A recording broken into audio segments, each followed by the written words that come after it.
Okay, I think it's time to finally talk about Terrifier 3.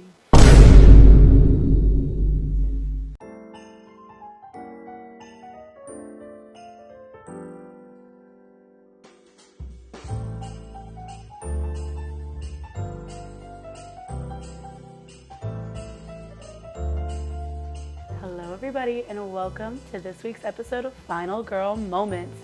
Today we have changed filming locations in order to get a little more festive for the film we are talking about today. My personal favorite, well, not personal favorite anymore. This film has completely changed my mind about this entire show and this entire film, episode series I'm doing. One of my previous favorite series, Terrifier, talking about the new installment, Terrifier 3. So, there's a lot to talk about, so grab some popcorn, get cozy, and let's get started. So, as kind of a second line of defense, I already know I set up a previous trigger warning before we got started, but I want to reissue it, reminding you that this film is, I think, 10 times gorier than the last two Terrifier films. So if you are not comfortable with gore, or it becomes too excessive for you, please click off the video and find something else to do. I understand and I appreciate you even sticking around a little bit to watch. So with that being said, let's talk about my qualifications to talk about final girls and horror movies. So I have been watching horror movies since I was like 10 or 12. My first ever film was Annabelle. Traumatized. But also, I've been a huge horror fanatic ever since I was in high school. Like, I've watched horror films. It's one of my favorite things to do during Halloween, during Christmas, like, you name it. But I think we should also talk about what a final girl is. So a final girl is basically the last person to survive to tell the tale. It's the girl who's been, survived someone like Jason, survived somebody like Art the Clown, and has lived to tell the story. I have kind of co-opted the definition myself. Basically, it's the trope from movies, like Sally Hardesty. I could list them on, but that's kind of where we're starting. But let's kind of talk about this plot.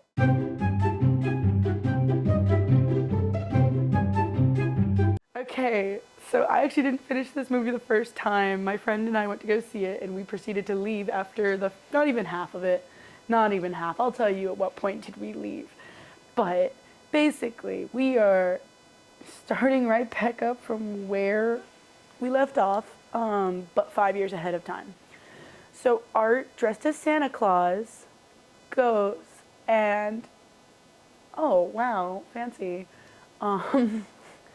Sorry guys, I'm shooting this by myself, which makes it a lot more difficult, but Art, dressed as Santa Claus, kills an entire family and then kills this little girl hidden in a closet, which already just shows you how much more gruesome this entire film is going to be. So we cut back 5 years before that, and basically Art the Clown's headless body is discovered by a cop, and then the body apparently is still alive and proceeds to cut off the police officer's head and wear it in order to continue to walk around as a normal person. But as they proceed to go onwards and upwards towards finding Vicky and reuniting, like, the head kills somebody else, like, it's a whole thing, really gross scene. But basically, after that, we see them go back to their old original building where they were completed the original murder, or, well, the original film's murder where Vicky was murdered. Or, not murdered, maimed. Gotta find the right wording. But basically, they go into hibernation. And so 5 years later, Sienna is released from a mental hospital where she's been in and out 5 years. She no longer lives with Jonathan, keeps very minimal contact, is basically alone for a majority of it. So she's struggling. She suffers from survivor's guilt. She sees the hallucinations of her dead friend who she feels responsible for. And you can just tell she's struggling. So she's with her aunt and uncle, Greg and Jess, and her little cousin, Gabby, who's obsessed with her.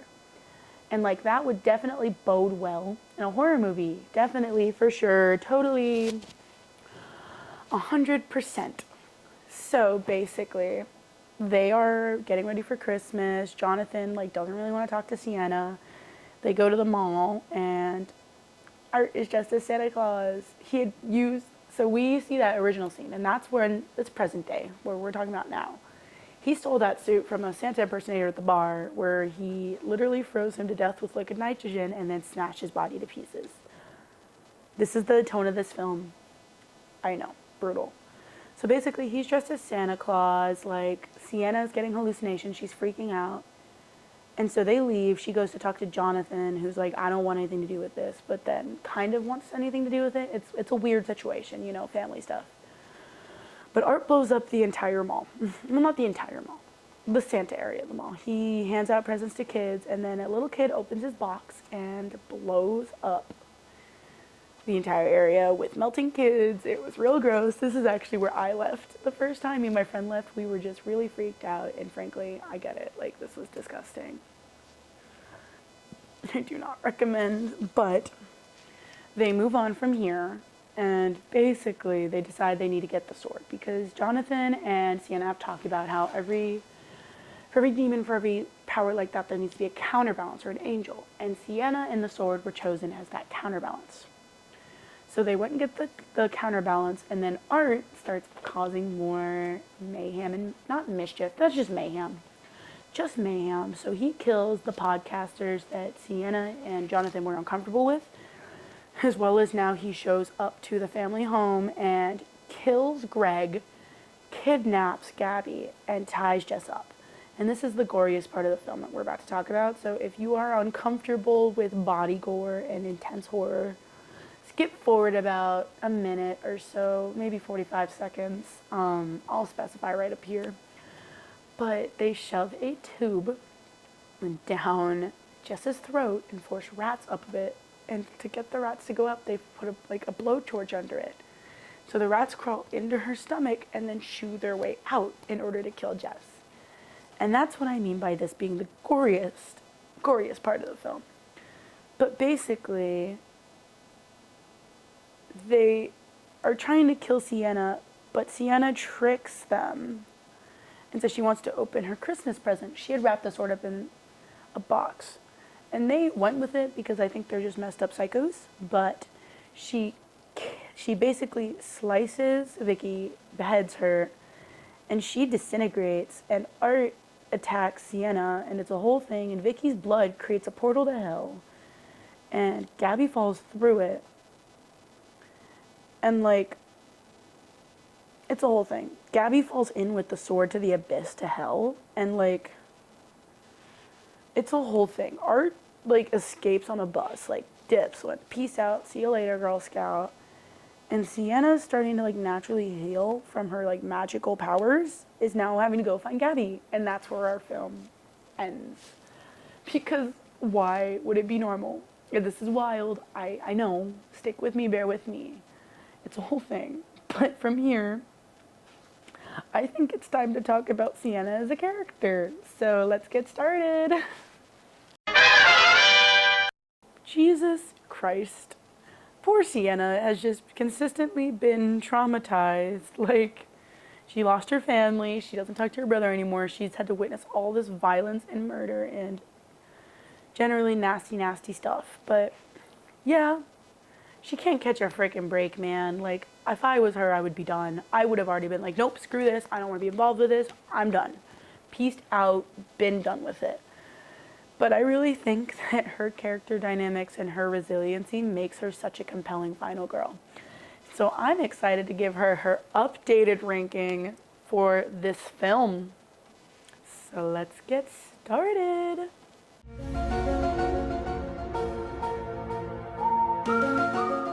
Alright, it's time for Bella's 4-key scale. Patent pending.